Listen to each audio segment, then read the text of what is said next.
So I'm getting ready to install this AQUOR Sillcock, and it's going through a brick veneer. Actually, it's a brick, and this diameter is 1.25 inches, and so is this one. And the largest concrete or masonry bit I have is 1 1/8 inches. So if you're going to run a masonry bit, you've got to have an SDS or similar masonry hammer drill that'll take 1.5 inches bit, because if you notice up here, it's not 1.25 inches. It's even bigger. Now I can probably knock out the recess, but I really kind of hate to do that. But this guy is coming in at almost 1.5 inches. So it would take 1.5 inches bit to get it flush up. So I'll give some more video later that shows what's going to happen, but that's definitely going to be an issue. If you don't have sufficient tools, then this might not be something for a DIY person to try. So this is the hole the old faucet came through. Here's the new AQUOR. Obviously not going to fit, so we're going to go in with the 1 1/8 to open that up, and then we'll see what else we can do. So I can't drill through the sill plate, which is a 2x4, with the concrete drill, and I don't have anything that'll drill a good 1.5 inch hole except a hole saw.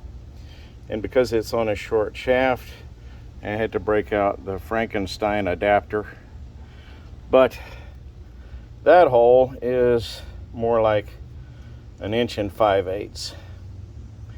So what I had to do was take the concrete bit and basically put it in at an angle and use the side of the bit to make the hole bigger.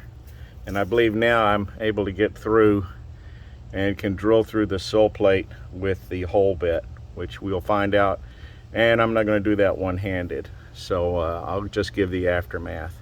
But I will say that right now it does fit through the hole, and I believe is hitting on the sill plate, and I'll know in a few minutes. So after many minutes of drilling with the 1.5 inch hole drill, including having to resharpen it, and the masonry bit, we finally have gotten through the brick veneer and the sill plate.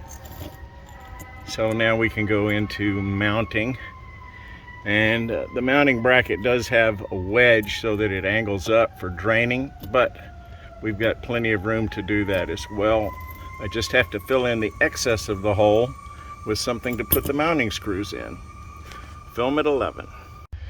Okay, I used a piece of PVC as an insert, and then filled around that with EP400 epoxy putty, and then I put some blue painter's tape over the hole and basically used a plastic putty knife to smooth it and get it just a little proud of the brick surface. That'll allow me to do some work as needed. This has to set up for about an hour, and I'll be back. Alright, after doing a little bit of extra work to get the epoxy drilled out, we have got it installed. I have to admit they offer a better cover. This is plastic, and I'm not sure if I'll want to get it or not, but we are in. We'll do a hookup and then operational test. We are installed, and that's the sillcock going out, and this is a cutoff valve I put on in case I have any issues. Also,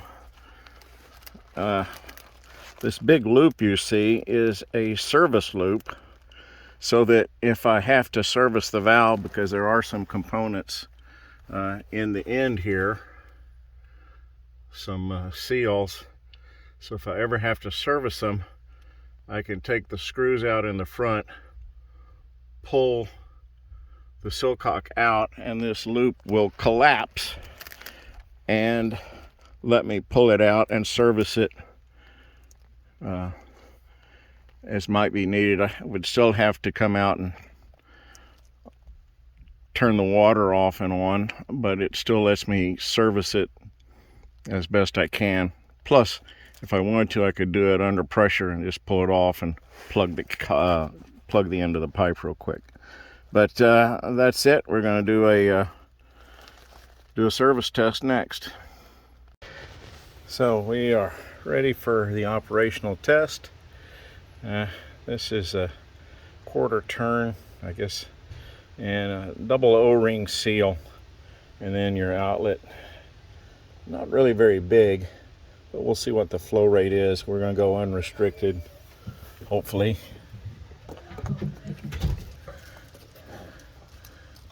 Hopefully I won't get too wet.